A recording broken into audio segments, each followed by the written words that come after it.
Welcome back to Extra Dirt, the podcast designed to help you and your life group put down deeper roots relationally and spiritually. Welcome back again. A little bit of a different message this week. We didn't have so much an expository sermon as we typically do, and so your study guide also plays out a little bit differently. And what we're looking for here is to get you as a life group talking about how individually you all are a part of the church and how even you as a life group maybe are a part of the church. And so we want you to look forward to what is coming ahead, this multi-site initiative, not as just something that Dan and the staff and the elder board are on board with, but really as something that we as a church body do. And so we want you to consider not just the implications this has for, our budget or some other things that are going to go on in the church during the week, but instead that you would think of how can we be engaged in moving this church out into the surrounding communities. And so we'd encourage you to spend some time just visioning, dreaming for the church. If you've got great ideas that come out in the time of your conversation, really we want to hear those, so please send them our way.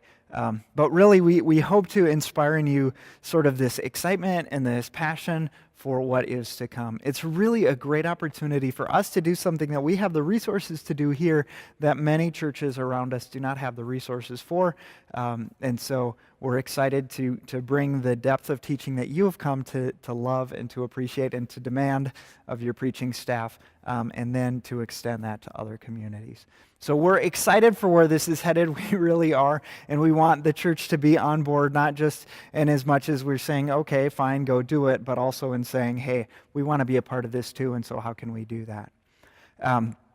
You'll notice at the end of your bulletin or at the end of your study guide is the encouragement to pray about some things in particular. And really what I want to do in terms of practical considerations with your group, I've talked about prayer a lot before, but I want to kind of push you to spend some more time, especially this week, doing that.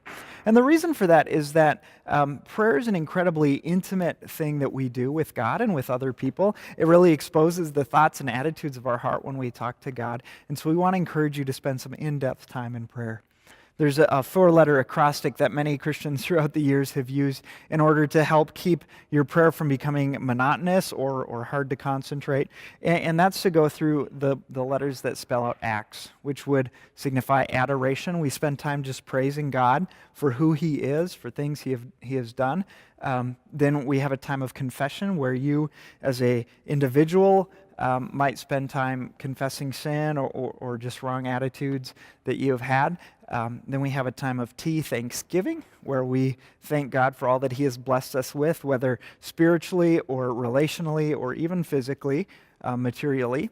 And then finally we come to the part of supplication, where we're actually asking God to intervene in the lives of those around us and in our own lives. And so with those four things, even if you as a group only gave 5 minutes to each of these things, which is not much at all, you'd be at 20 minutes of prayer. If you spent 10 minutes on each one, that would be 40 minutes of prayer, and that could be a really incredible and life-giving and an exciting thing for your group to do.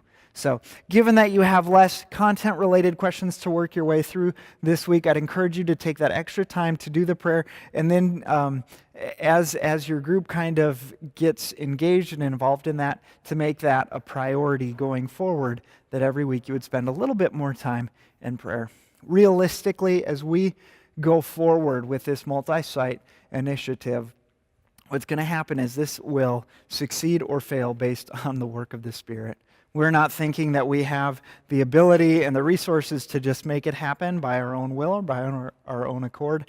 And so we're depending on God to intervene, to do what He wants us to do, to show us exactly how He wants us to play out, and then to empower and to bless this ministry. And so we need your prayers, and we covet your prayers, and we ask that you would continue to pray with us for this church and for the individuals within this church who make up the church, that this would be an incredible movement of God for our generation. So thanks for being with us this week. I will see you again back here next week. God bless.